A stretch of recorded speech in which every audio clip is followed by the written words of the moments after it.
Hi, Denise Naylor here.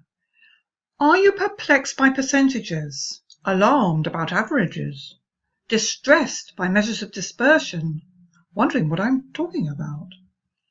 Perhaps you didn't feel completely comfortable in your school maths class. Did you feel that the subject moved too quickly for you to understand, and after a while you simply gave up trying? Maybe you avoid subjects with numbers, figures, and charts. You're not alone. In this video, I won't be giving you long calculations or mathematical explanations. You can find all the formulae and proofs you need in your textbooks and on the web. I will be outlining a framework that helps me when I'm facing a formula, and I hope it helps you to get past your terror barrier. You see, when you realize how comfortably you use numbers and figures and charts in your everyday life already, you might find the courage to try those formulae again. The first benefit of using formulae is that they give you clear, precise, objective measures. You might have already checked today's temperature, 20 degrees centigrade, and heard on the morning news that your football team has won its last 4 games, and that the minimum wage is due to increase by £1.50. When you checked your phone, you might have seen that your next bus is due to arrive in 6 minutes, and you have a phone bill of £55 due for payment. All these numbers give you clear, precise, and objective measures. You can make a decision based on these numbers. Should you wear your coat when you leave the house? Do you want to run for that bus or wait for the next one?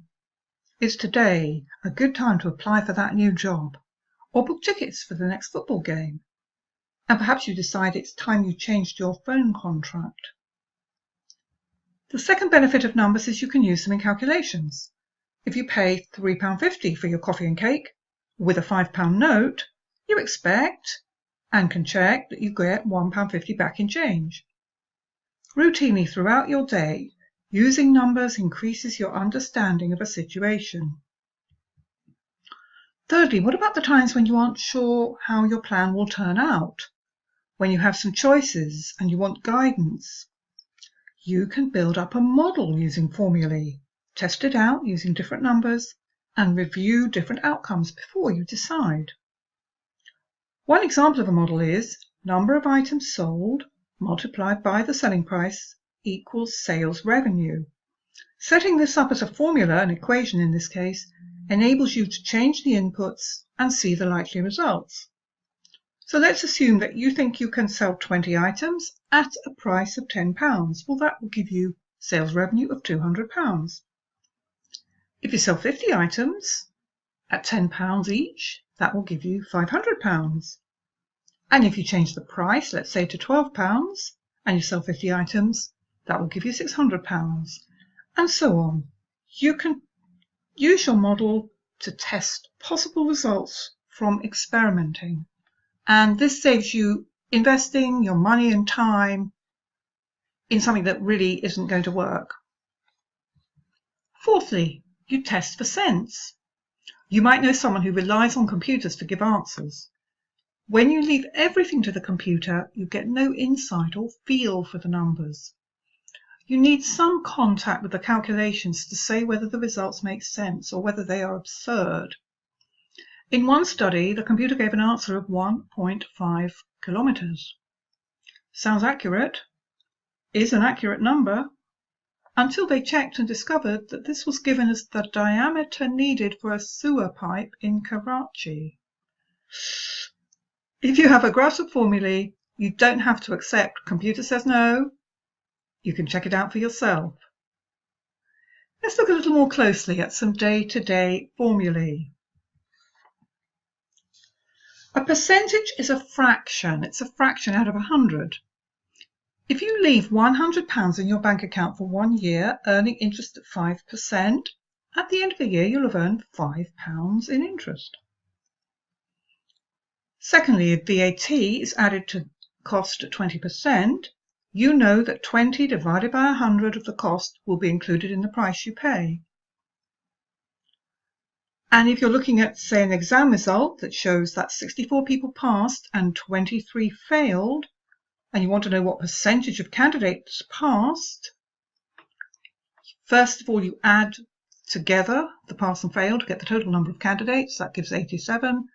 64 divided by 87 and multiplied by 100 tells us that 73.56% of candidates passed that exam. Now, these numbers become useful when you compare to other alternatives, to past trends and future expectations. Would you invest for 5% interest? Well, that depends on what other rates are available to you and what you think will happen to rates in the future. When you compare the exam pass rate to previous exams or to other schools, you can begin to get a clearer picture. And if you look at the trend, you can see whether the pass rate is increasing or decreasing. Now, you might want to ask many more questions, but percentages help you to get a snapshot and start thinking about your decision. Now, if you're like most people, when asked to calculate an average, you'd calculate what's called the arithmetic mean, or it's usually just the mean for short. And you do this by adding up all the figures given and dividing the total by the number of items. So in this formula, the sigma sign means the sum of. X is each data point, and it's divided by n, the number of data points. What does this mean?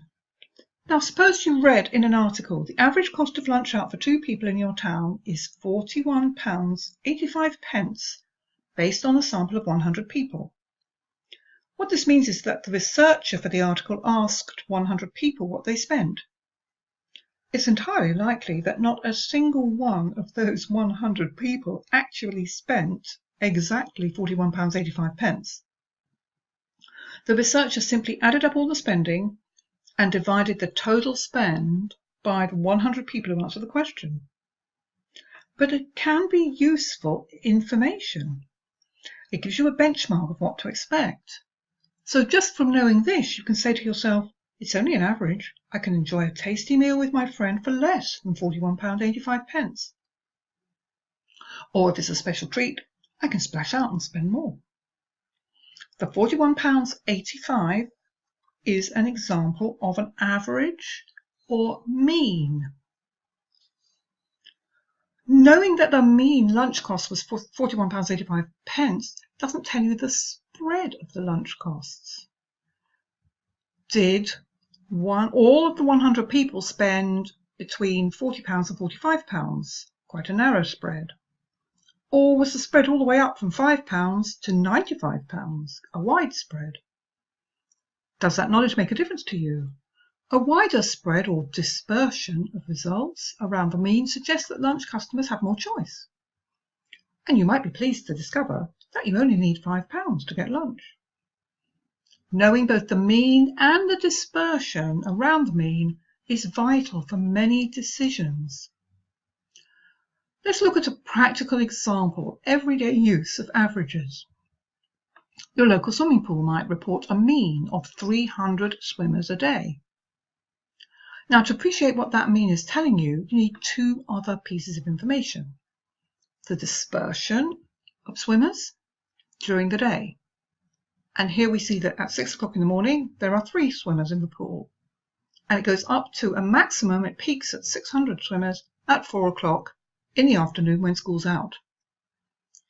Secondly, you need the variance. And variance measures the variability from the average. And it's sometimes used as a measure of risk. So the questions the manager wants to know, is it always quieter in the mornings at the pool? Well, not on school swim days, not on competition days, not during school holidays, and definitely not on Friday when the Keep Fit class is booked in. Knowing the mean, the dispersion, and the variability of the dispersion helps the manager to prepare the rota of lifeguards at poolside, so that all swimmers stay safe throughout the day. Now, a very typical measure of dispersion is the standard deviation. And the standard deviation, the symbol for this is the Greek sigma. It measures the average dispersion from the mean. The greater the standard deviation, the more the dispersion from the mean. In a normal distribution, 95% of the data are within 2 sigma of the mean, 2 standard deviations of the mean. And an individual piece of data that's outside 2 sigma is going to be a rarity, only 5% chance of that happening. And once you get up to 5 sigma or 6 sigma, your data point is a long way from the mean. It's highly dispersed from the mean, so it's probably very unlikely to happen. Now, for our swimming pool manager, the risk is of not having enough space in the changing rooms and not enough lifesavers at poolside. So the manager plans for higher staffing levels in school holidays, on weekends, and on days when swimming competition is booked. Knowing the mean, standard deviation, and variance of attendance at swimming pool contributes to the smooth running of the pool. In this presentation, I've discussed 4 benefits of using Formulae. You gain clear, precise, objective measures, helping you navigate throughout your day. You can use them in calculations, when shopping, investing, or negotiating. You can build a model to test your ideas, which is much cheaper and quicker than making real-life mistakes. And you use them to test for sense before you commit time and money to your plan. So if when writing your assignment you come across a question using a formula, instead of breaking out in a cold sweat, you can ask yourself, can I find a formula that will solve my problem? Thank you for watching and listening, and do join me again.